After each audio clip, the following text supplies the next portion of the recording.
కొవ్వూరు నియోజకవర్గంలో అయితే ఈరోజు ఏపీ సీఎం చంద్రబాబు నాయుడు పర్యటన అయితే ఉంది. అయితే షెడ్యూల్ ప్రకారం అంటే ముందుగా ఇచ్చిన షెడ్యూల్ ప్రకారం 10:30 గంటలకైతే ఉండవల్లి తన నివాసం నుంచి ఇటు 11:15కి 11:30కి అయితే మలకపల్లి కొవ్వూరు నియోజకవర్గంలో మలకపల్లి గ్రామంలో ఏర్పాటు చేసిన హెలీప్యాడ్కి అయితే చేరుకోవాల్సి ఉంది. అక్కడ నుంచి 1 గంట నుంచి కూడా అక్కడైతే ఈ ఎవరైతే పెన్షన్ లబ్ధిదారులు ఉన్నారో పెన్షన్ పంపిణీ కార్యక్రమం అయితే పాల్గొనాలి. అక్కడ నుంచి 2 గంటల నుంచి 3 గంటల వరకు అటు కాపవరం ఏదైతే ఏఎంసీ గ్రౌండ్స్ ఉందో ఏఎంసీ గ్రౌండ్స్లో అయితే టీడీపీ కార్యకర్తలతో ముఖాముఖి కార్యక్రమం అయితే ఉంది. అక్కడ నుంచి 3 గంటలకు తిరుగు ప్రయాణం హెలీప్యాడ్లో అయితే ఇటు ఉండవల్లి నివాసానికి అయితే చేరుకుంటారు. మొత్తం మీద ముందుగా ఏర్పాటు చేసిన షెడ్యూల్ అయితే ఇదైతే ఇటు వాతావరణం అనుకూలించకపోవడం వల్ల ఈరోజు వర్షం కారణంగా ఇటు ఉదయం 11 గంటలకు ఉండవల్లి హెలికాప్టర్లో ఆయన బయలుదేరారు. అక్కడి నుంచి బయలుదేరంగా ఇటు అత్యవసర ల్యాండింగ్ అంటే వర్షం కారణంగా కూడా అత్యవసర ల్యాండింగ్ని అయితే విజయవాడ గన్నవరం ఎయిర్పోర్ట్లో అయితే హెలికాప్టర్ని అయితే పైలట్ ల్యాండ్ చేశారు. అక్కడి నుంచి ఇటు ప్రత్యేక విమానంలో అంటే విమానం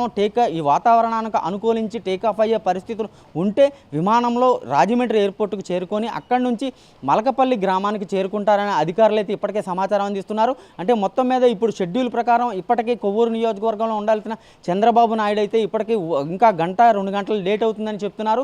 వాతావరణం అనుకూలిస్తే ఇక్కడికి కొవ్వూరు నియోజకవర్గంలోని ఏదైతే పెన్షన్ పంపిణీ కార్యక్రమం ఉందో దాంట్లో అయితే పాల్గొంటారు. వాతావరణం అనుకూలించకపోతే మటుకు వెనుతిరిగి మళ్ళీ తన ఉండవల్లి నివాసానికి అయితే చేరుకుంటారని అధికారులు అయితే చెప్పే పరిస్థితి అయితే ఉంది. కెమెరా పర్సన్ రమణతో చైతన్య, మెగా 9 టీవీ కొవ్వూరు నుంచి.